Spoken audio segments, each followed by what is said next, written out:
is a Marshall JCM 2000 TSL122. So it's got a few problems. There's 3 on here that I think I can sort out, and right, just watch and see how I get on. Cheers. Well, the first thing I did was number up all the valves after I'd taken them out in order, so I know exactly which valve holder socket they've got to go back into, and same with the preamp. I just take them out so that we can manoeuvre the chassis about without breaking any of the valves. You couldn't see anything wrong with the top back panel there.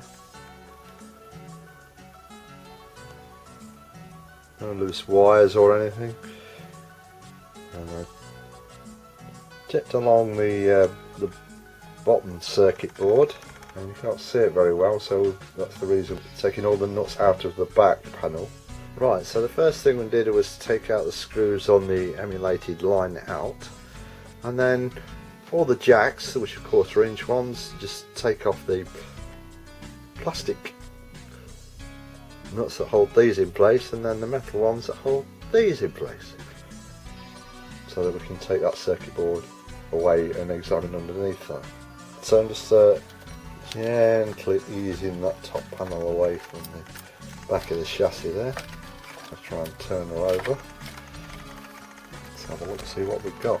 Ah, there we go. Look at that baby there. A charred track on the circuit board. It's best to remove the circuit board first, and this is where the fun starts. Best plan is to make a note of which connector, colour of wire, and where the other end goes to as you take them off. There are a lot of wires, and I relied on the video to get them back in place later.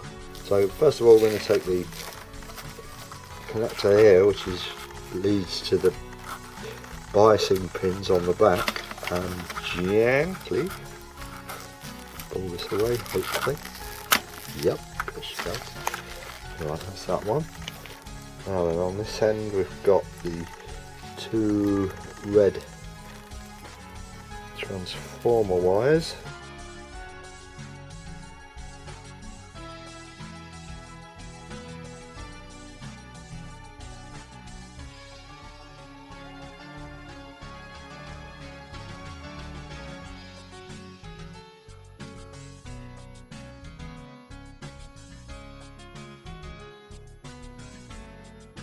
I took out the screws from this side, then turned it over and removed the valve base holding screws.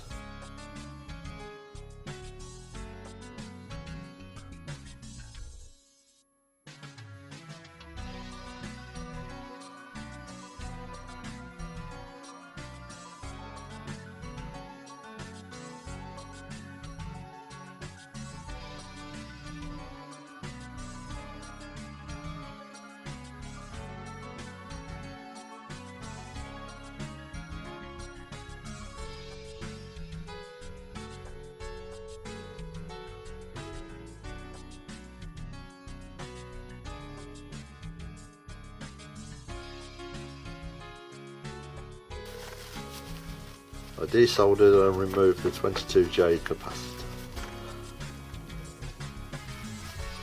I used a small hobby drill with a coarse conical grinding stone fitted to remove the burnt track.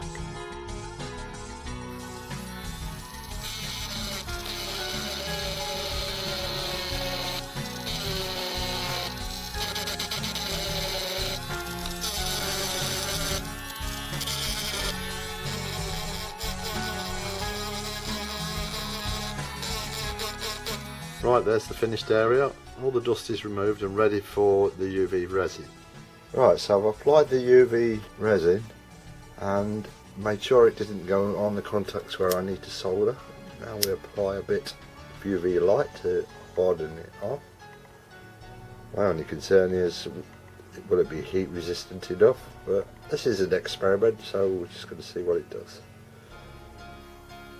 The UV resin is now set nice and hard. I'm going to now apply the piece of wire to bridge the gap.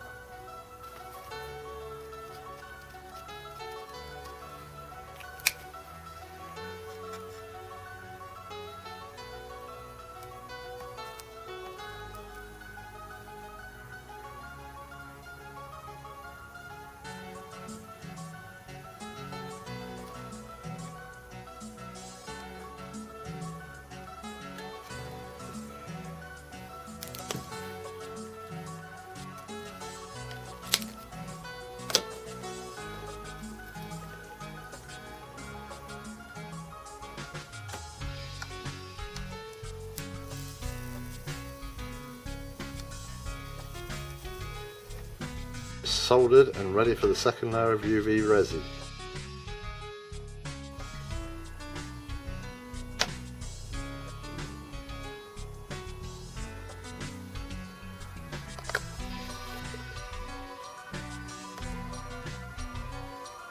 There's the tantalum back where it should be, not soldered onto the pins of the valve holder. It would appear that the burnt track was caused by a ground break problem on the 16 ohm jack socket due to board design. On this section there's a missing piece of the ground track. Because of the way the jack sockets work, when a jack plug is inserted, the 16 ohm plug can be left with an open ground terminal. So my idea was to bridge the gap. I used a thin strip of copper to bridge that gap.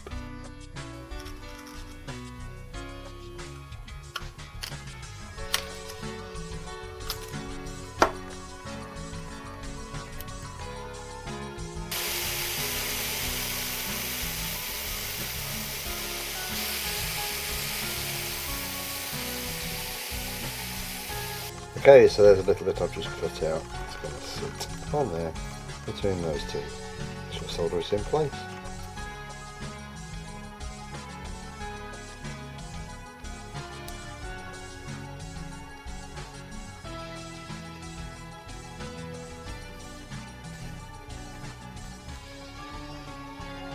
Right, ladies and gentlemen, problem 2, the unstable bias.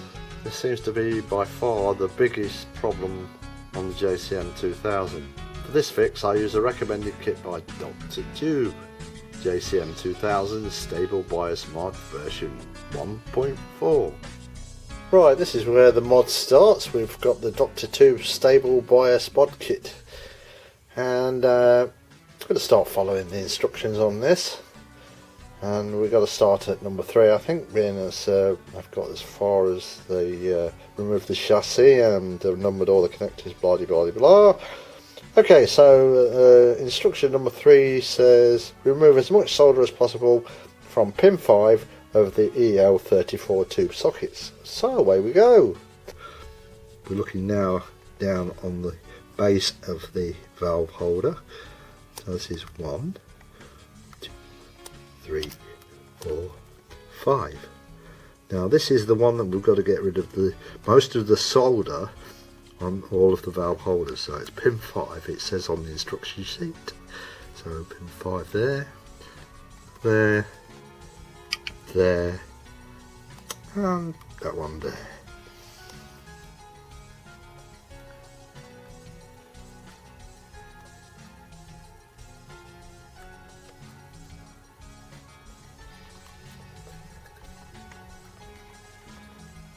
There's the first hole cut on pin 5. There's absolutely nothing touching that pin now at all. Right, and there you go, you can see straight through the hole. Right, so what we're going to do now is, these are like little ferrules that fit on the ends of wires, and they're hollow. Well, you can see that, they're hollow.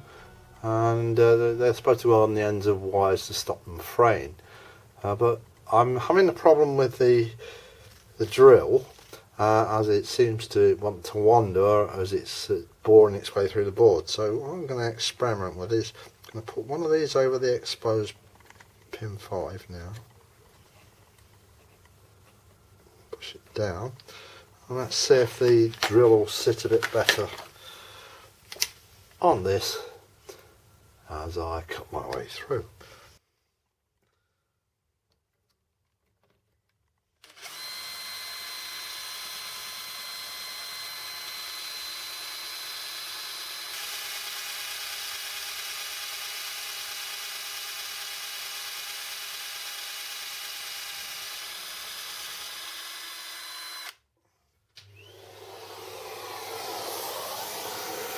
That's it, that little ferrule comes straight off. So let's see how good the hole is. Right, there's the hole. Let's see how close we can get. So poke around and make sure you've left no debris in there, and so that none of your pins are shorting out. And the number 5 pin, of course, is to totally clear of anything now. Okay, so the next thing on the instruction list is to get rid of these two capacitors, which is C36 and C37. Right, there you go, 36, 37 gone. Apparently this is needed as the space for one of the standoffs on the mod. And okie dokie, here's the Dr.Tube stable bias mod kit for JCM 2000 TSL amps. Alright, let's get going. Connector 1, connector 2, connector 3, connector 4 and connector 5. So it's telling us to solder the red wires of connector 4 to pin 5 of valve 5 and valve 6 on the main PCB. Well, as you can see, the little circuit board is incredibly well marked. Connection 4, it has V6 wire on the top which runs off, and I've soldered onto V6 pin 5, and then the next one down it just says V5. So we've soldered that wire to V5 on pin 5. Right, connector 5, the top wire is V8 and that runs round to V8 there, pin 5, and the bottom one is V7 and that yellow wire runs to V7 pin 5.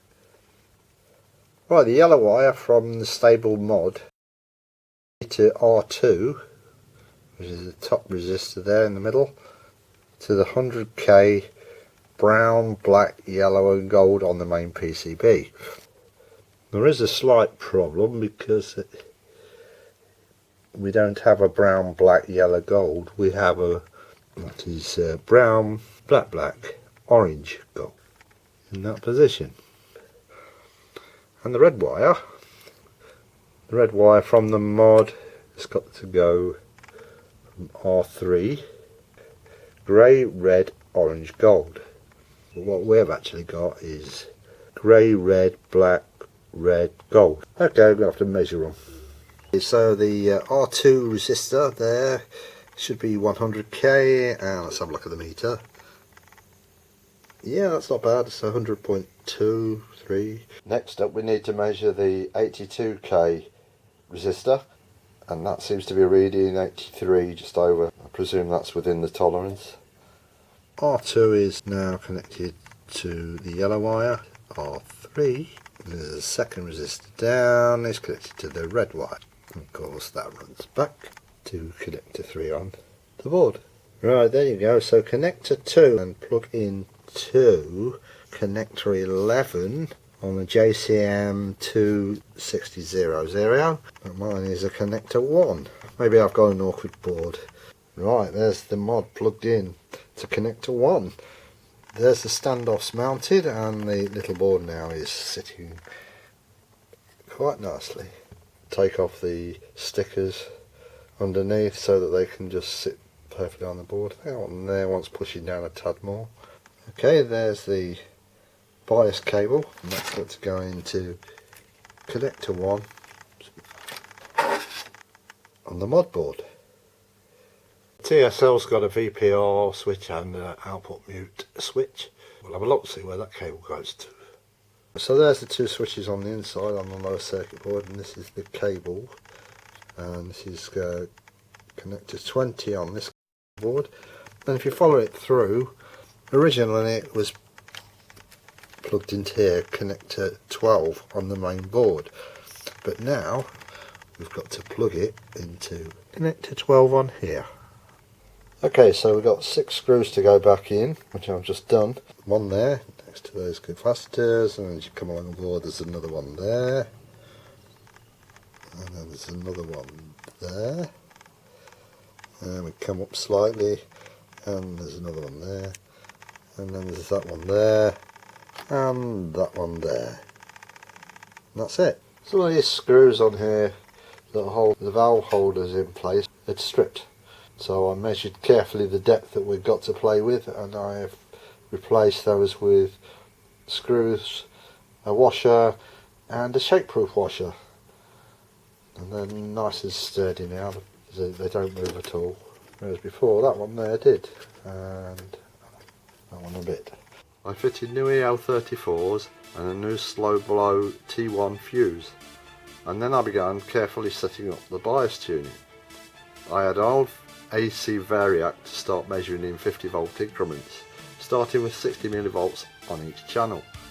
My goal was to hit 240 volts AC with stable 70 millivolts on both channels. I reasoned that any damage would be limited by lower mains voltage if I'd done anything wrong. I began with a 40 minutes warm up at 150 volts AC, of course there was no smoke, and I set the bias to 60 millivolts, with all controls set to 0.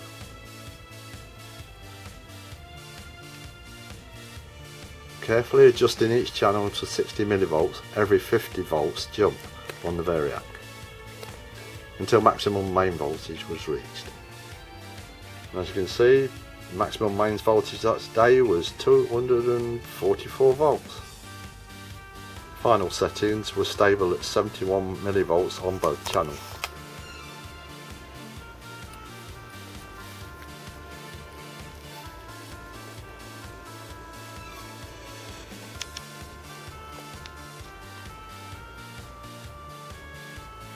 I looked at what was causing this problem, upside down design, and looked for a solution. First known problem was the main output PCB becomes slightly conductive at high temperatures, which causes the tracking problems. Problem 2, the components change or fail at high temperatures. Some capacitors used have a maximum operating temperature of 85 degrees Celsius. Internal chassis temperatures can become close to maximum ratings or above.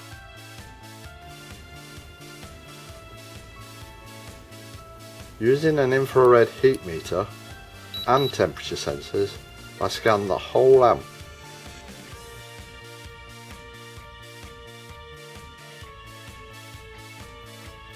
In the hottest areas, some components were getting close to their limits out of the cabinet, and obviously would be hotter inside. Temperatures on the back panel and also on the valve heat shield measured between 96 and 115 degrees C.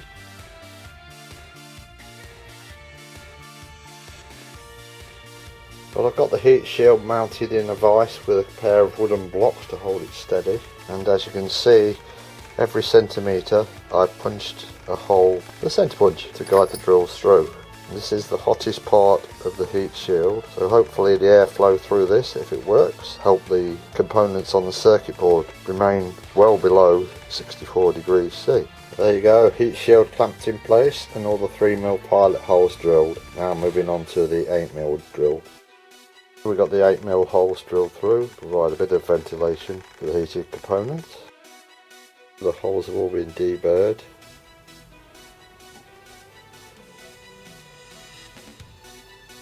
Ambient temperature is 26.3 degrees Celsius and the valve assembly is 67.1 degrees Celsius. So now we're going to try our little experimental fan. The vent temperature after 10 minutes dropped to 40 degrees Celsius. Result. There's the 80mm fan. It's been mounted onto a board so we can experiment with it. And I would have liked the fan to actually have sat directly over the hottest components, which are those there, and then we would have the fan somewhere around about there, and then obviously it blows straight down on them and cause enough draft to take the heat away and bring it out the vents at the back that we drilled. But that wasn't to be, because on the speaker cabinet we have actually got a handle there, and right where the hole would have been, which is somewhere there, we need to fix the handle back. So what I've decided to do is move it up to there, which is the centre of the cabinet, first drill point in the middle between the two handles, and it's 100mm from the front face of the cabinet to that point. So that's where that will sit, and it will be just to the left hand side of the components that we wish to cool down. What I've done is threaded a dust sheet through the gap, wrapped it around the front of the cabinet, and then I've pulled it over the speakers at the back to make sure no dust or anything gets into the speakers while we're doing the drilling. And obviously, because of the metal plate that's underneath there, we don't want any metal shards sticking to the speakers. There's the 80mm cutter fitted to my drill. Let's have a go and see how we get on. Well, the hole cutter seems to work fine. Only one thing, it doesn't have a very deep cut depth to get right the way through the wood, so I've had to use a chisel or a hammer and take away the first 2 layers of the plywood. That will now allow me to drill deeper with the cutting tool. Well, there we go, hole done. Obviously I've cleaned all the top up, and anything that's dropped out from underneath has all been caught in the dust cover. I've carefully hoovered out the back of the cab, keeping the hoover well away from the paper cones. And now just have a quick feel around, make sure there's no metal around either of the magnets. Right, I thought we'd be safe with the high-speed cutter cutting through the plate because it's only aluminium. But there is one thing you've got to watch out for. The plate has been put on with staples. The staples are iron, so obviously they get attracted to the magnets. Luckily I only cut through a couple, I think, so those bits are now well out the way in the vacuum cleaner. Long handled screwdriver with quite a nice thick shaft just to take the burr off of the plate that's underneath.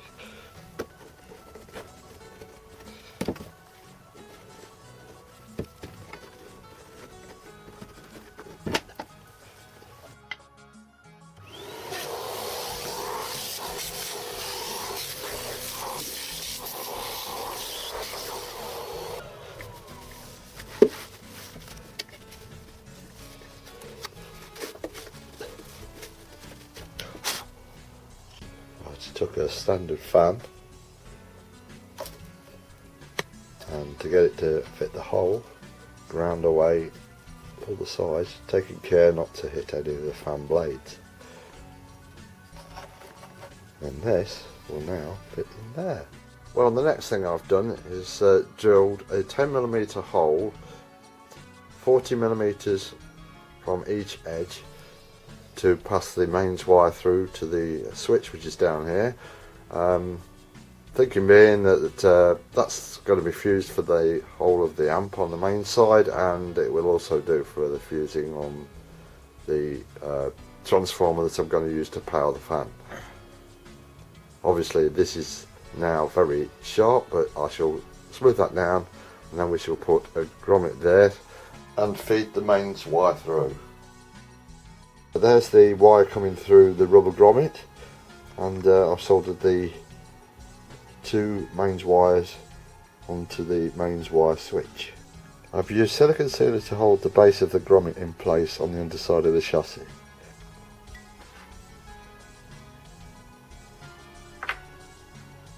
Next thing I'm doing is getting the spacing of the fan so that it's flush with the top of the cabinet. Couple of nuts that just fit underneath where they're going to go, and then use the bradawl to make a hole through the aluminium sheet that's in the top.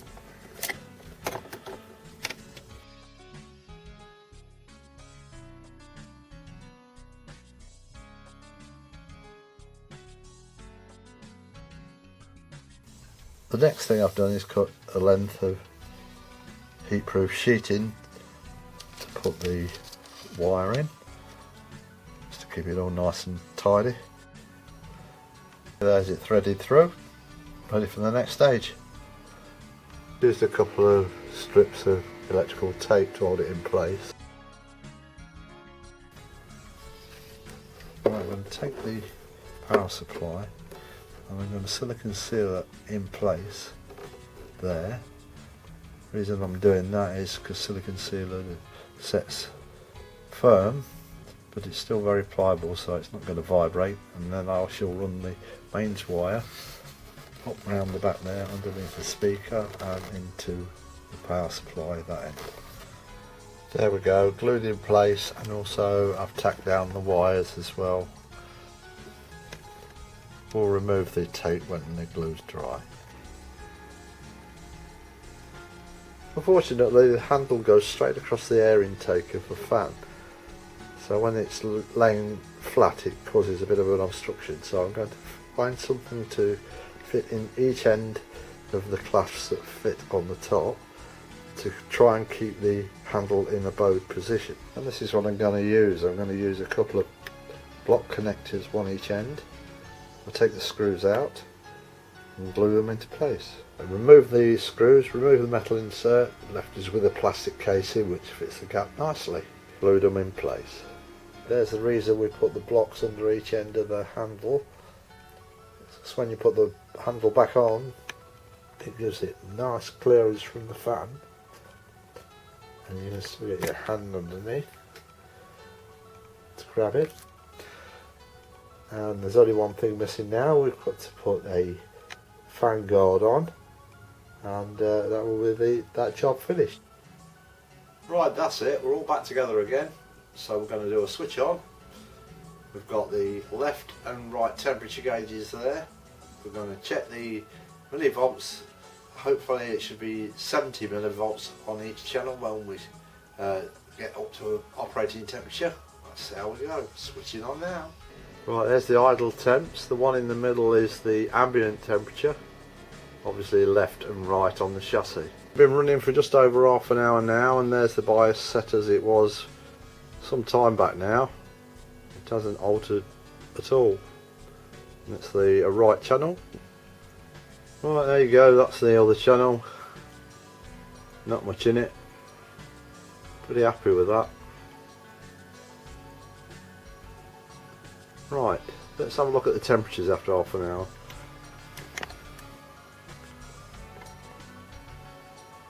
Right, there we go. The one on the left is the left two valves as you're looking at the back of the cab, and the temperature on the right, which is 52.8, is the other two on the right hand side, and 22.3 centigrade in the middle is the ambient temperature. Right, so now we're going to switch in the fan. Let's see what happens. And there's our exhaust holes waiting to take away all that nasty heat from inside the chassis. Well, there you go, it's been on now for about half an hour, and the right channel looks like it's a couple of degrees warmer than the left channel. The ambient temperature is still round about what we started with, 22.6, 0.7, whatever it was. Let's have a look at our millivolts. Yes. Oh, it's gone up slightly, it's about 71. And I think the other channel is probably about the same. Let's have a look. Yeah, that side's gone up to 72. Let's see if we're going to adjust it down a little. There we go, I've got it down to around about 71. Seems to be happy at that. Certainly happy with the temperatures. That little fan is doing wonders. It's not taking the heat away from the valves, but taking it away from the chassis and the components, of course, that are inside the chassis.